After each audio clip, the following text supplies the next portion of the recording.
Welcome to CIHT Podcasts.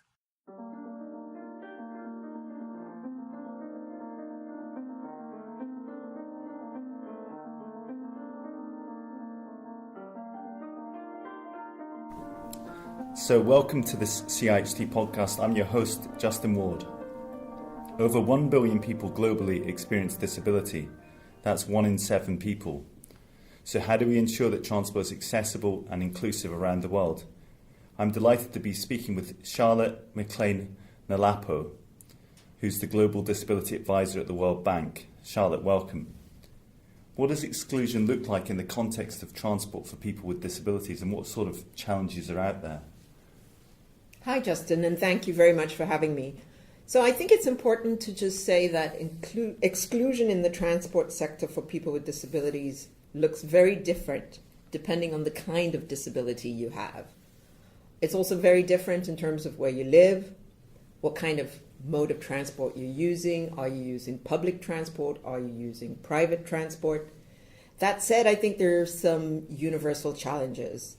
And those include vehicle design, lack of physical access. For example, buses that don't have low floors or drop floors, underground transport like metros that have infrastructure that's not accessible, so no elevators, no ramps, no tactile pathways, and overall signage, which is something we often overlook but is very important.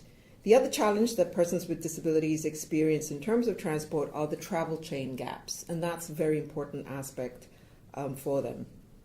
But I think we also need to think about, things like bus stops that are not accessible. So you might have a bus that is accessible, but a bus stop that's not accessible.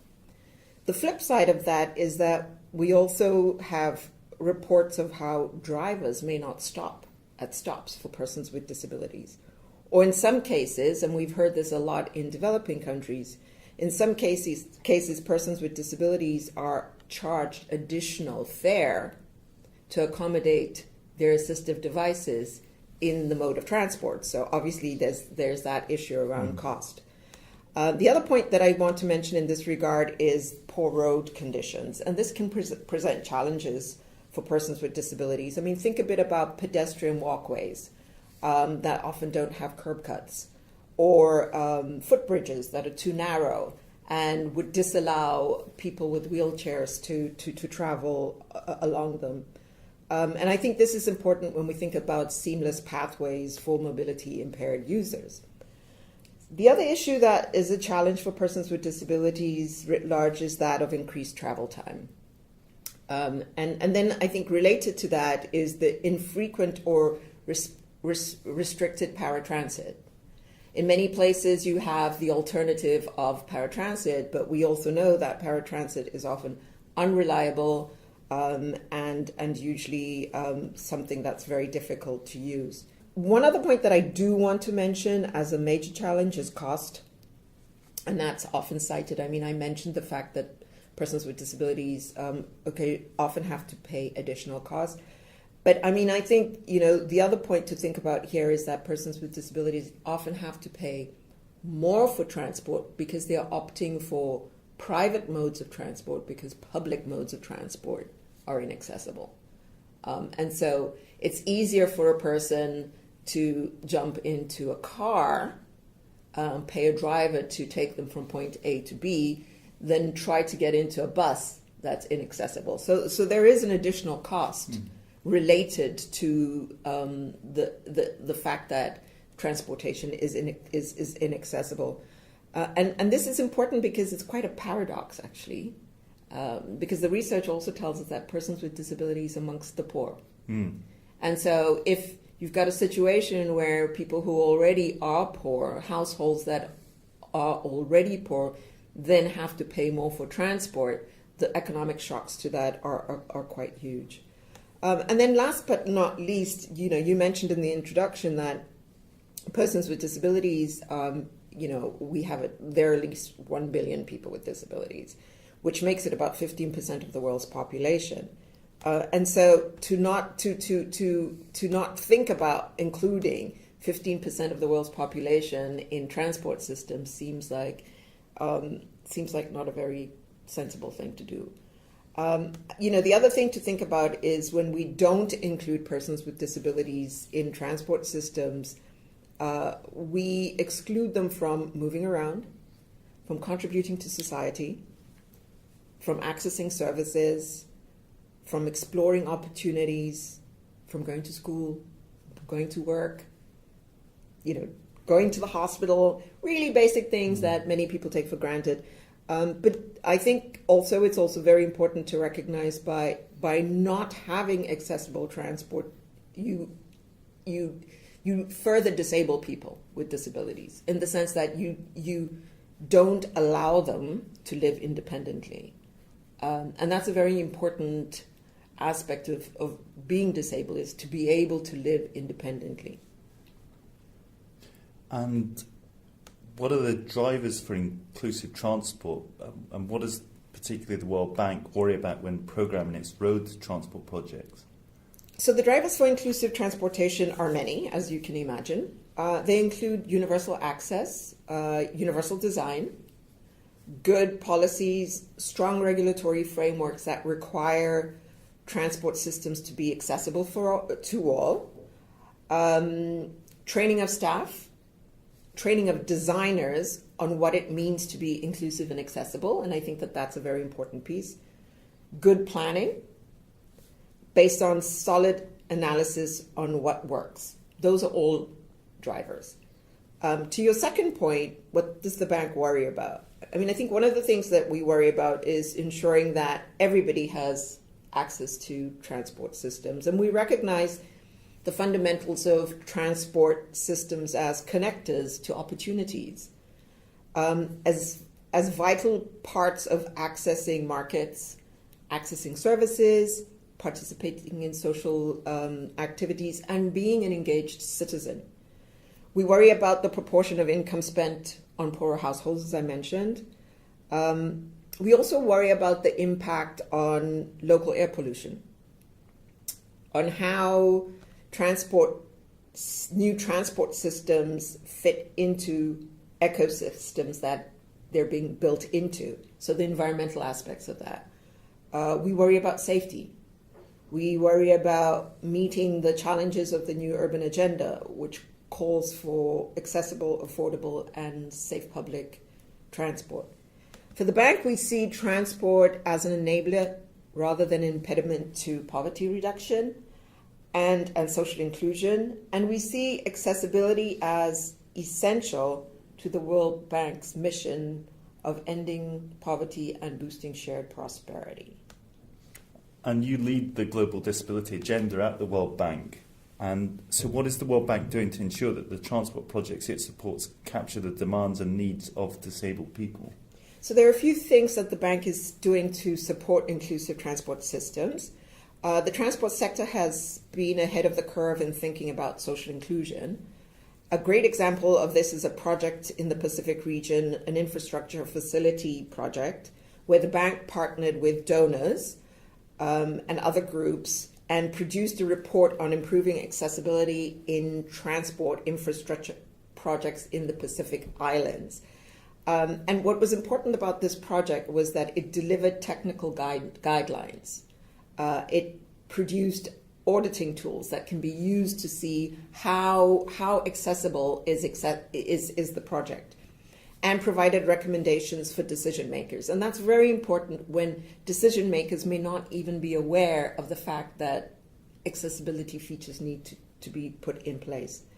The transport sector at the bank continues to develop technical guidance for bank staff. So it's a very iterative process, which is very good.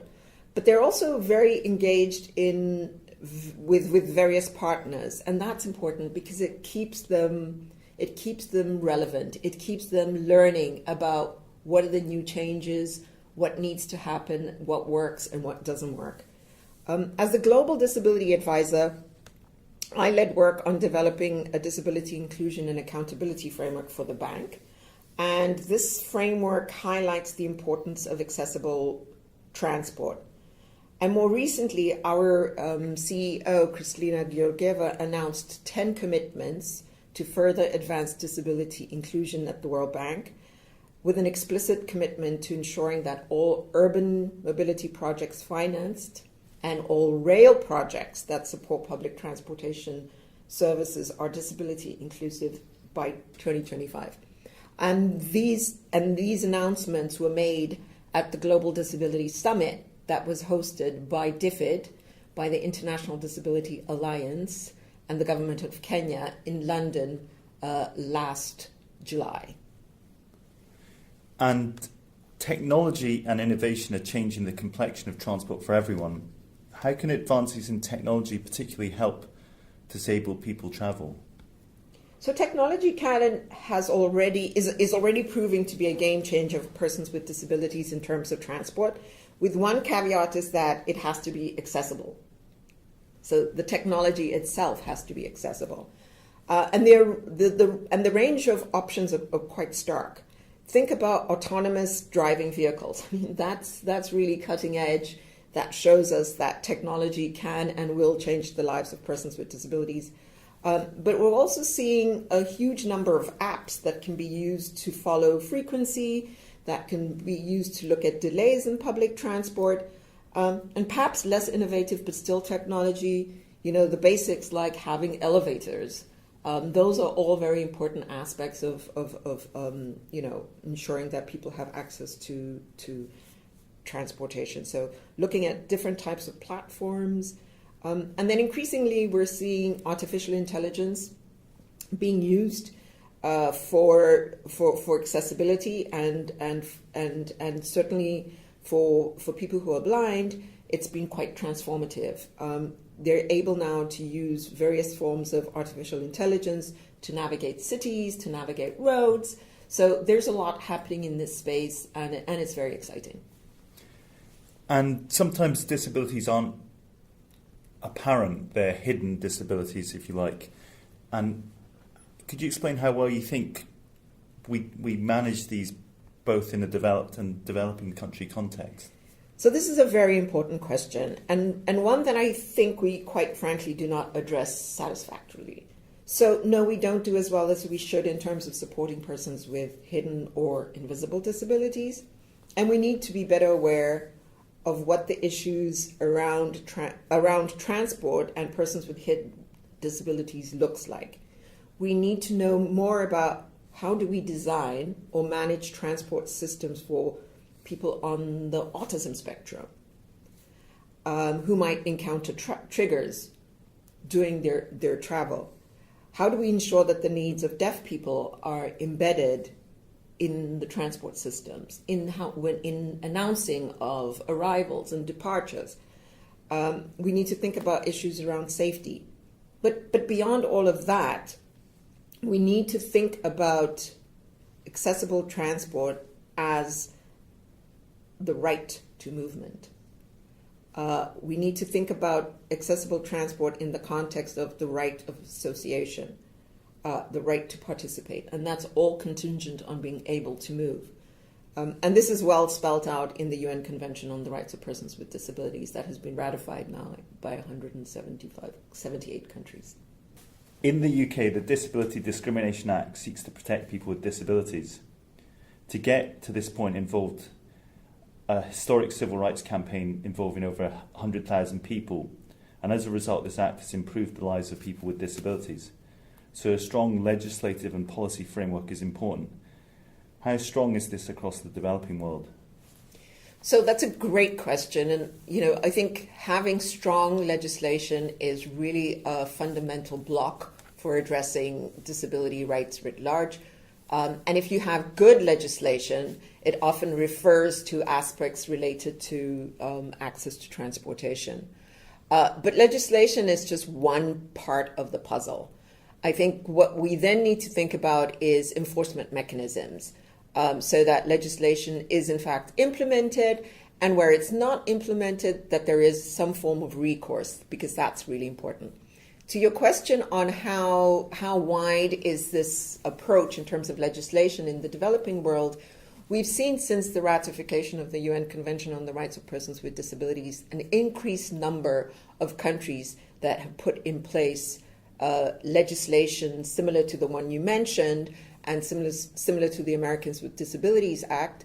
And by my last count, there were some 80 to 90 so countries that had put in place legislation. Not all of them speak to aspects related to transport, but they will speak to the importance of living independently, and they will speak to the importance of accessing services. And so if you have that in legislation, it means then you should be thinking about accessible transportation. And now that for the first time the UN's Sustainable Development Goals explicitly focus on disability inclusion, does this make you more optimistic for positive change? Yes, absolutely. And I think that, the Sustainable Development Goals have been an important leverage to the existing policies around disability inclusion. And what's exciting about the SDGs is that they require country ownership and country reporting. And so the responsibility is on governments to report on how they are achieving the Sustainable Development Goals.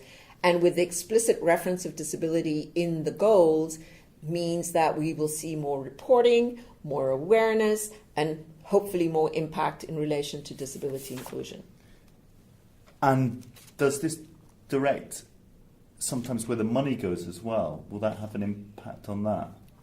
Well, yes, because if you've got disability explicitly mentioned in the Sustainable Development Goals, you need to think about what that means to implement. And for any kind of implementation, you need to have financing. And so the more we can get disability included in our policies, the more likely we are to have it financed. So there is a correlation between, reference to disability in social policy and policy more broadly, public policy, and how then it's financed. This is about social justice. I love the philosopher John Rawls' veil of ignorance, where if you ask people now what type of society they would want, they might come up with a particular set of answers. But if you ask them that same question, but behind a veil of ignorance, in that they don't know who they will be in that society. They could be black, they could be white, they could be living in extreme poverty, they could be in a wheelchair, they could be straight, they could be gay. You just don't know where you will end up.